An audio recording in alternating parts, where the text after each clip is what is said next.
Welcome to the Big Metal Detecting Podcast.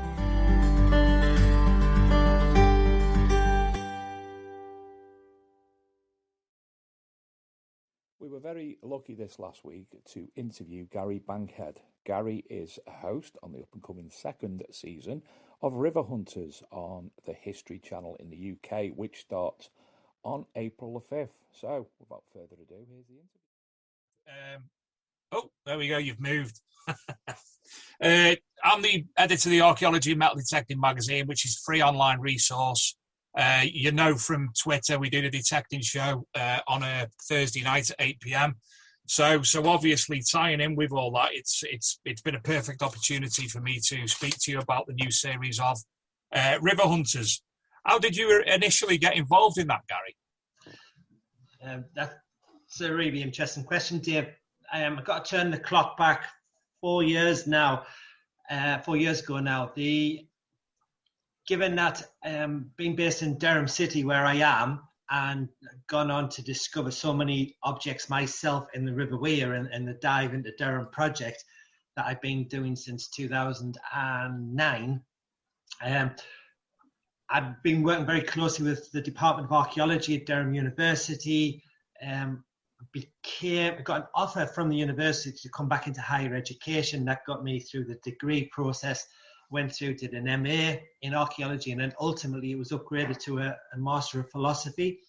So I'd had this quite a good background, this academic background as well, and throw into the mix the fact that I could find objects underwater in the river. So I had quite a lot of experience.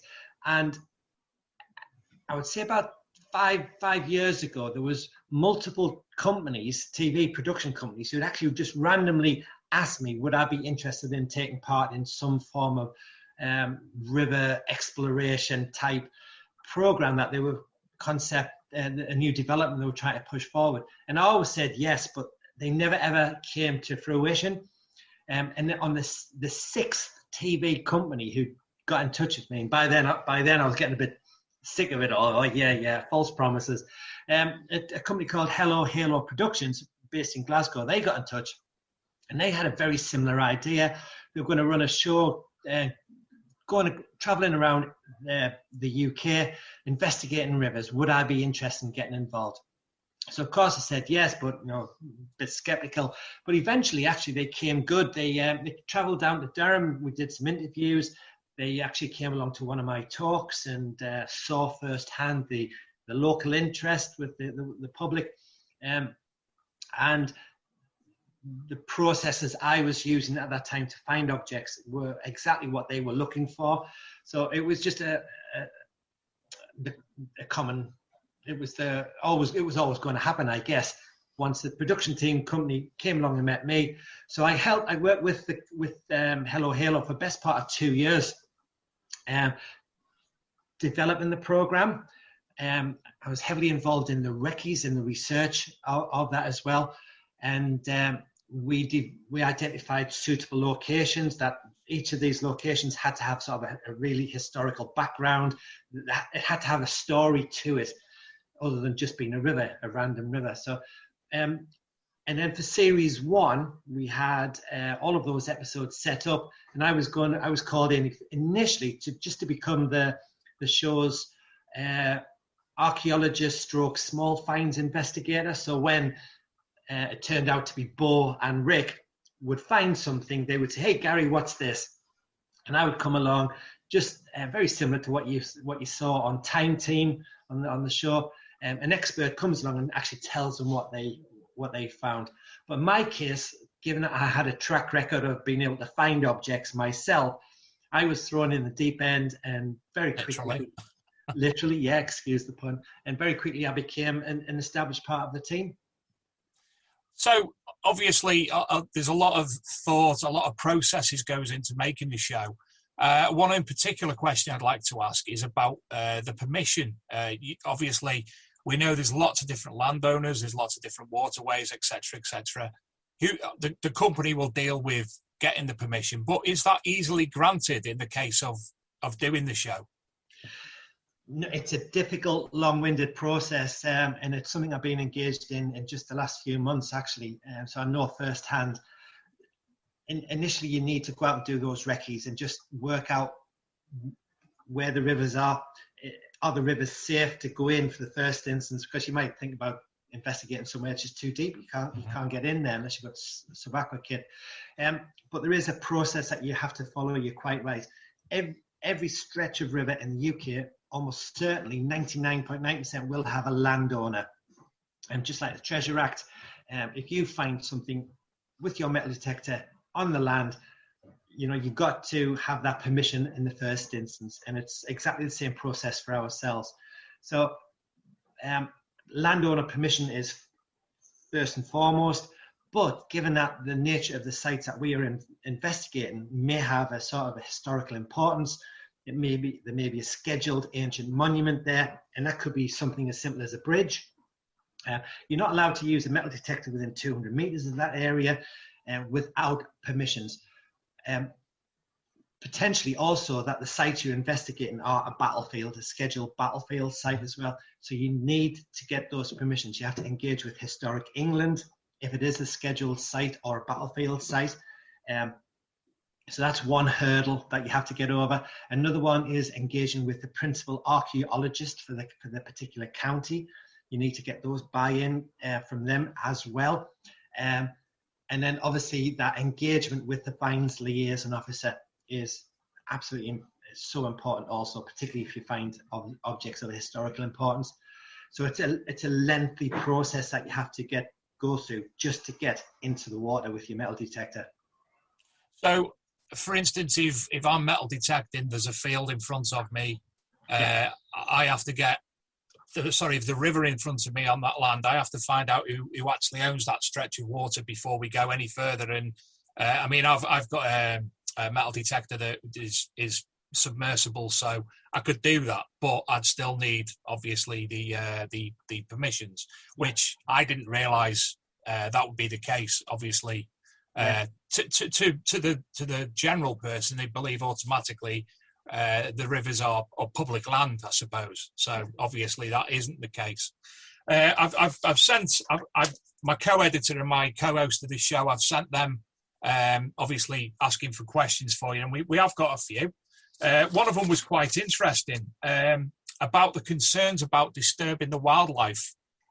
Some people have raised that as an issue, and obviously I know that wouldn't be an issue. That wouldn't be something that yourself, Bo, and Rick, sorry, name went for a minute then, you don't take that into account, as would the archaeologists and obviously the people behind the cameras who were also involved in that. That wouldn't be the case at all, would it?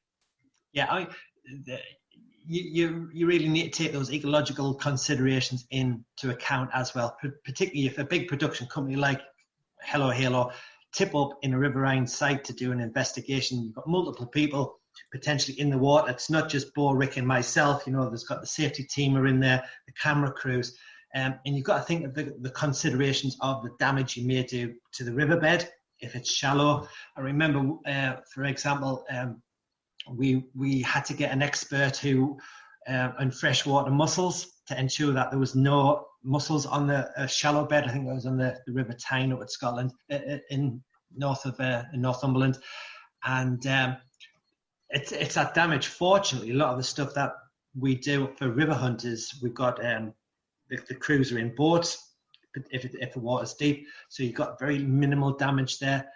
But ultimately, the act of metal detecting requires you to you get a signal, and you need to dig down, and you're going to disturb the riverbed there. Given that a lot of the sites that we do are in sort of city centre, urban landscapes, you don't have that sort of countryside element to it where you have, for example, nesting ducks, birds there. You're always going to have fish in the river and everything. When we did one of the episodes, I think it was Canterbury for series 2, there was a limit placed on how far we could actually dig down on the riverbed, just a few inches. And it may be just a case of wafting away the loose silt and the sand and the small pebbles and just trying to pick up the signal there.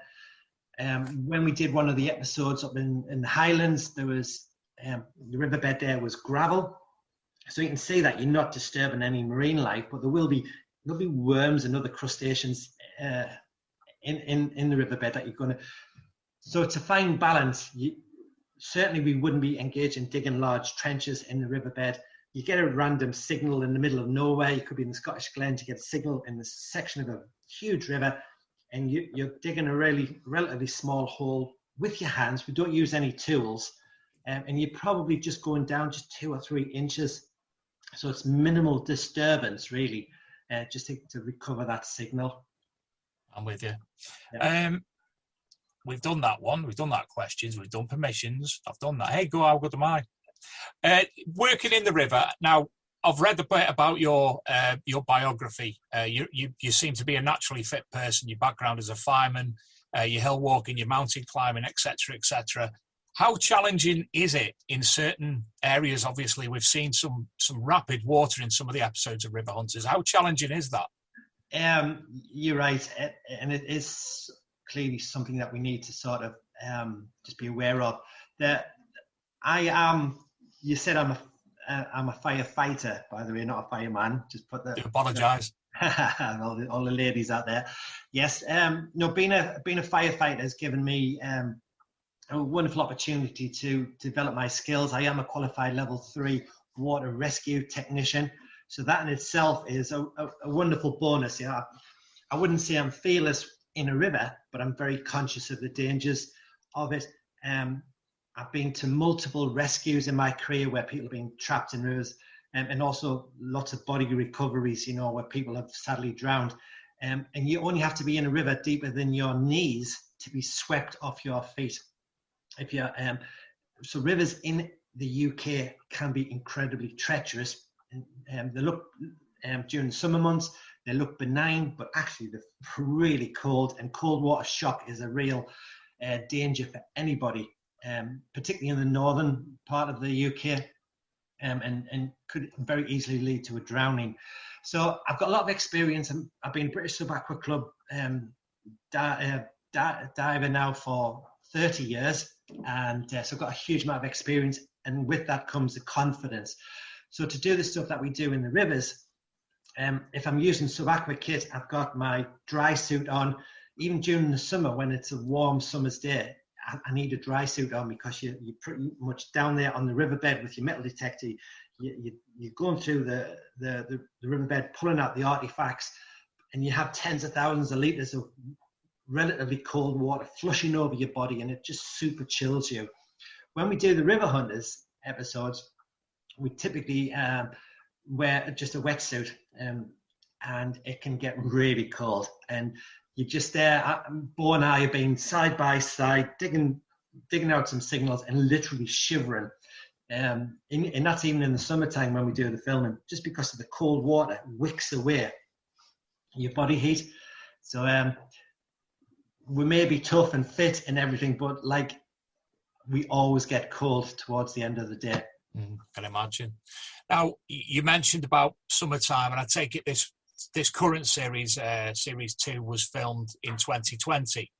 How difficult was it, given COVID and the circumstances behind the pandemic, the rules, etc., etc.? Was it any more difficult than series 1 to film series 2?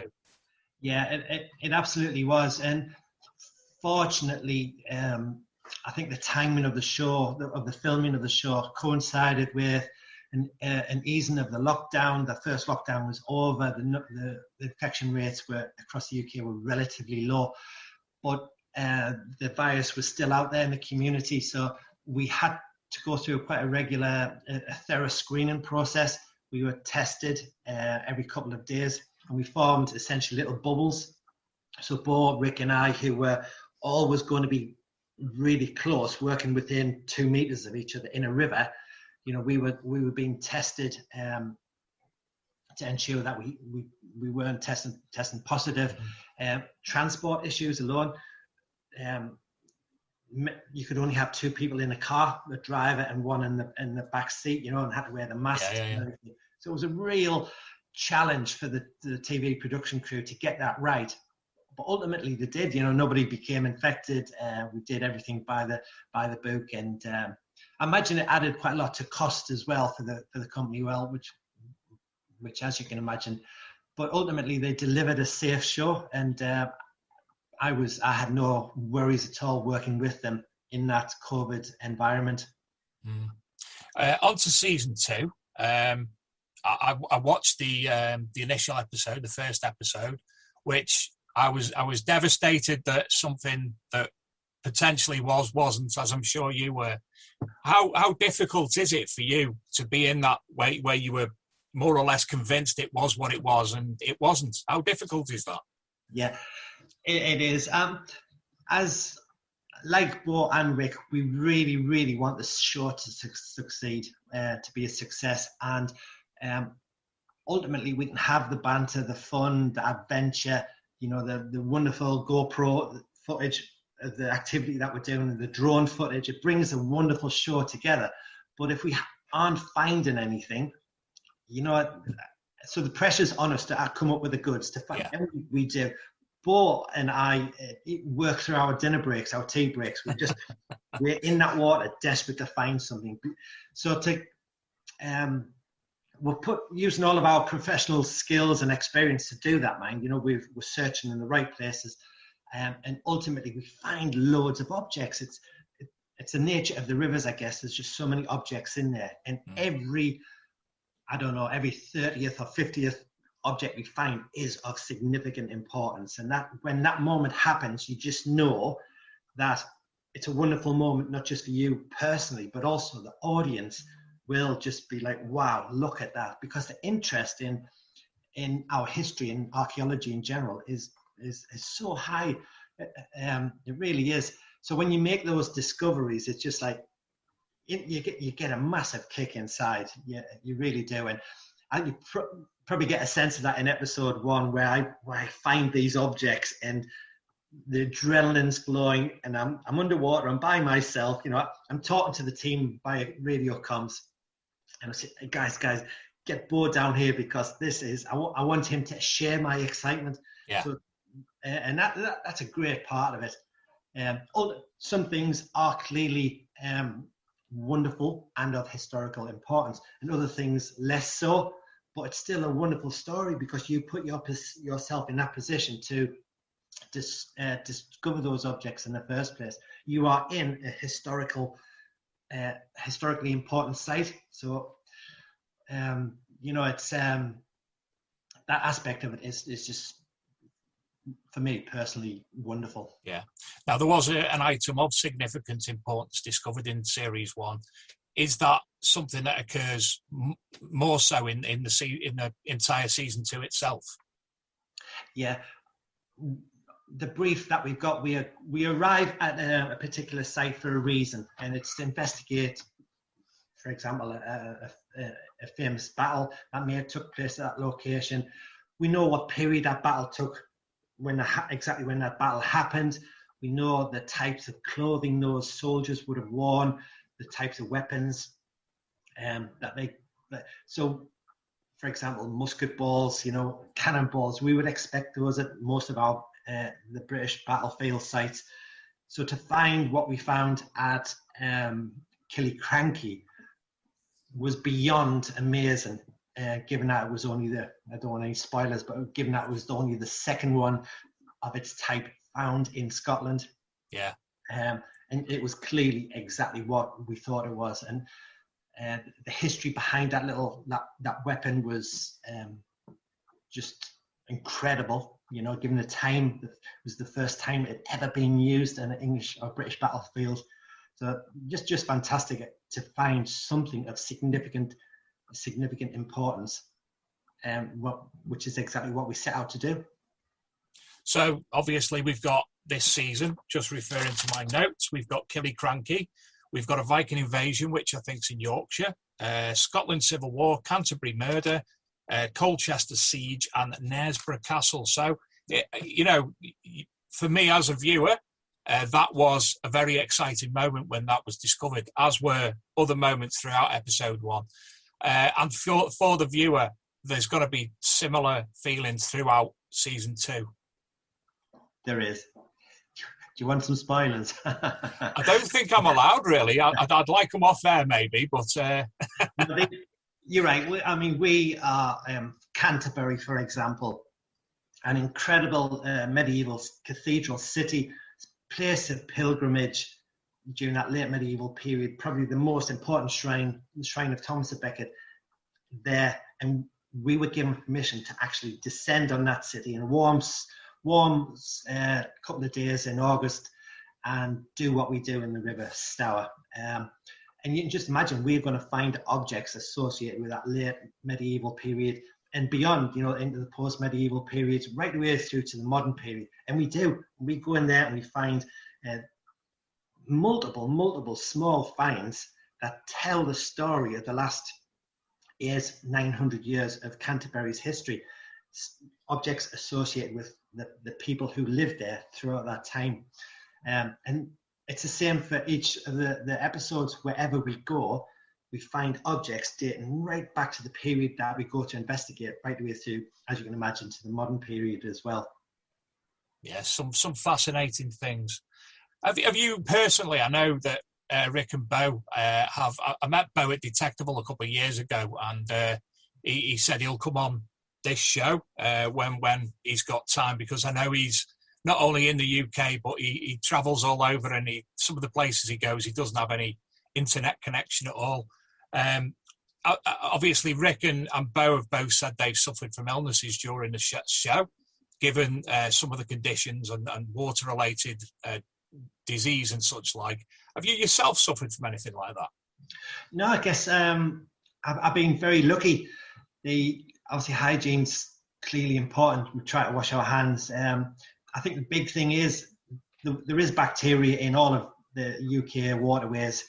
And if you bear in mind that same bacteria will be on your hands, and if you try not to eat or drink, don't bring your hands close to your mouth. That's one of the big things that prevents you getting ill on the show. And just by accident, you get splashes of stuff going in your mouth. And when I used my subaqua diving kit on this season, I had a full face mask on, so that pretty much protected me. But just personal hygiene, I guess. I'm not saying that Bo and Rick haven't been as strict as they should have done, but you get splashes and everything, and I guess it's just pure luck. One day I'll be as sick as them guys got. Bit of Wales disease somewhere. Oh, don't want that. That's just nasty. That, yeah. Going back to season 1, because I don't obviously want to spoil season 2. It's very exciting for the public what is to come. But back to season 1, of all the locations you visited there, which was your favourite location? Yeah, it's a really good question. One of the episodes was in Durham City. If you recall, where Bo and I actually went down diving, excavated the trench that I've been excavating for the last 10 years, and obviously we got dozens of small finds. So it was honour to show the viewer the work I've been doing. Barnard Castle was a real adventure because the River Tees there was so fast. And we really struggled just to cross it. But if you just floated down on your back, it was like a great ride down the rapids. That was great fun. I think probably the favourite was Tewkesbury episode. We arrived there. I went down to do a recce.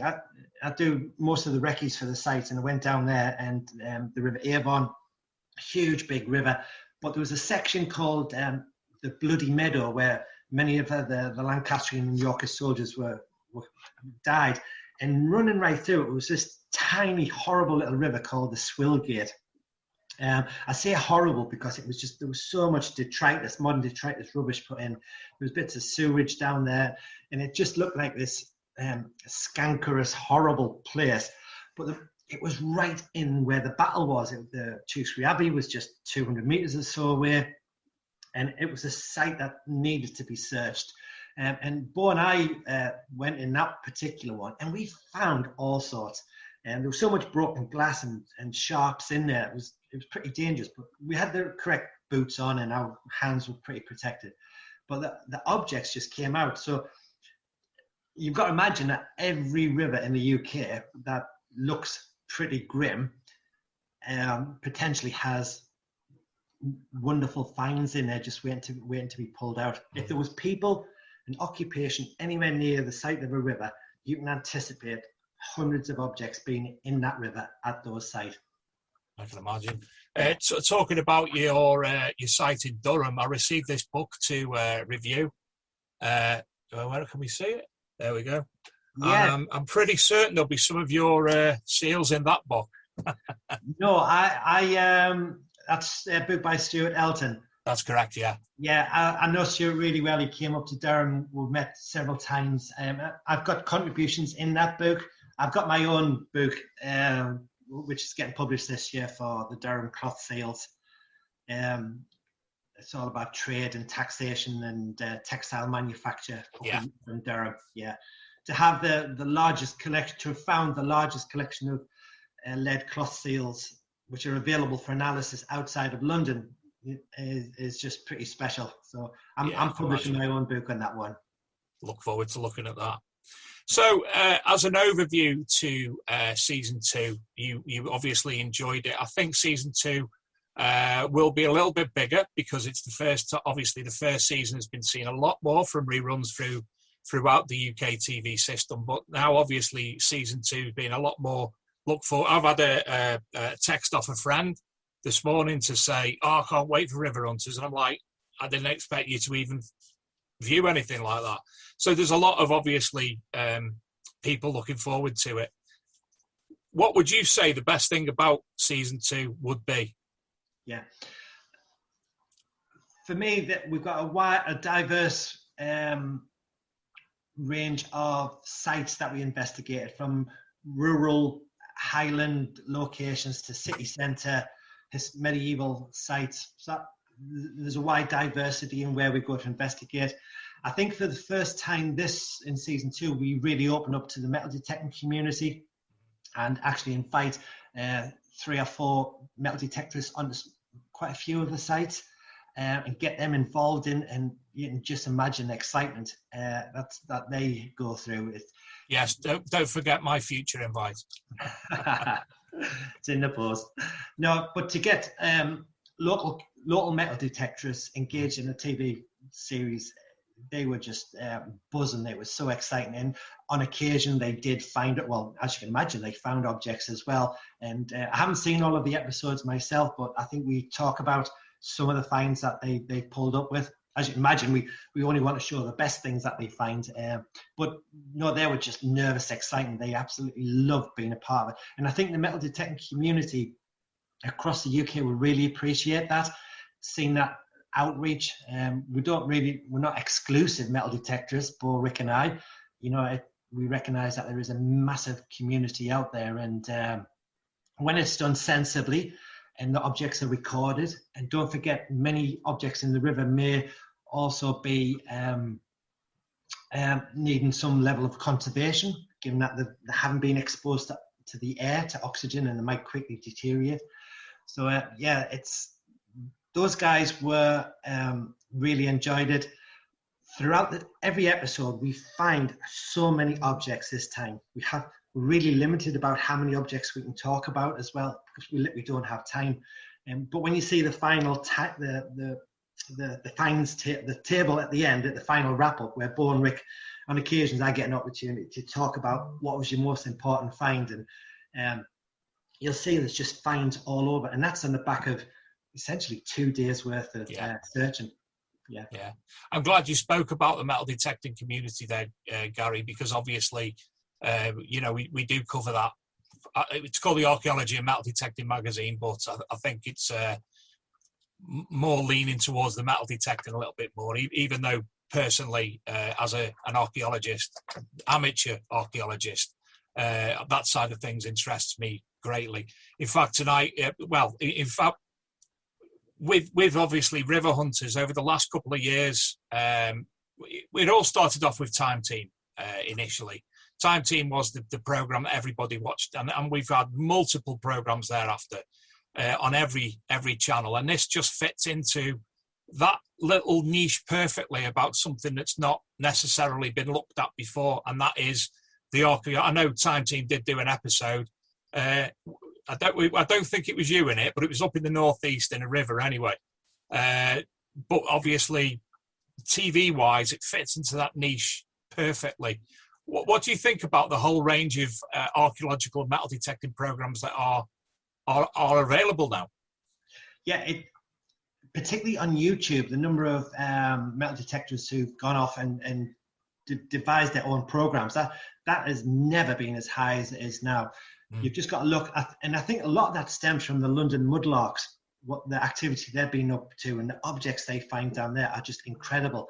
And you have particular mudlarks producing books now and getting published, and that metal detecting element of it is really, really watchable. People are making their own, and we all know who the main characters are who are out there who are producing the objects. And I've tried to pull together some YouTube videos myself just to try to share my discoveries. And I think that's the important thing.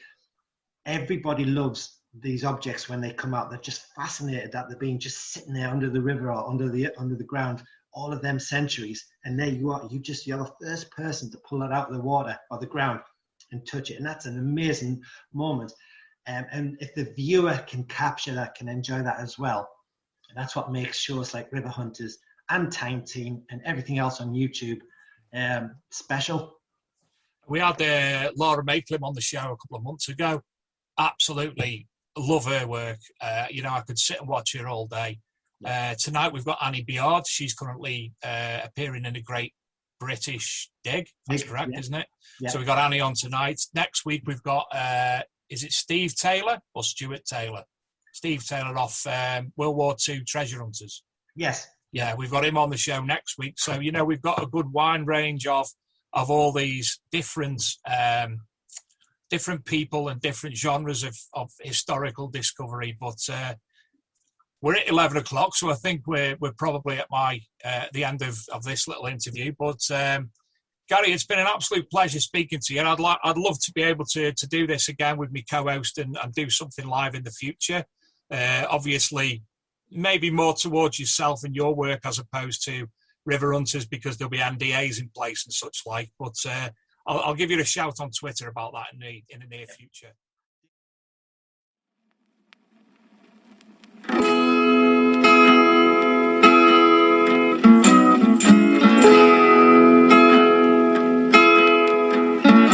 Will you search through the lonely earth for me? Climb through the briar and bramble. I will be your treasure.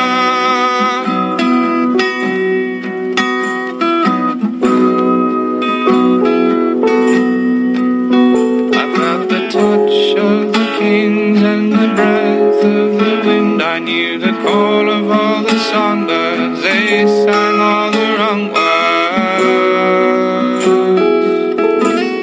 I'm waiting for you.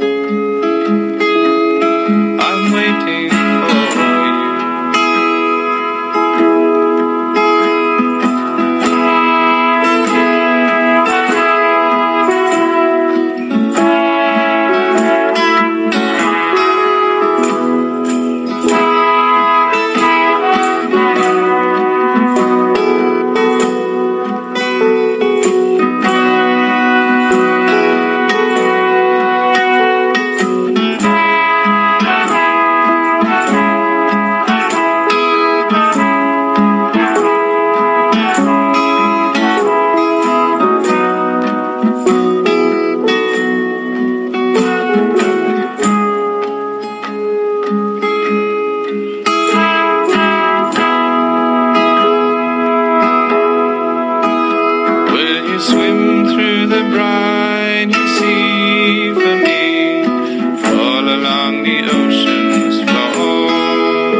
go.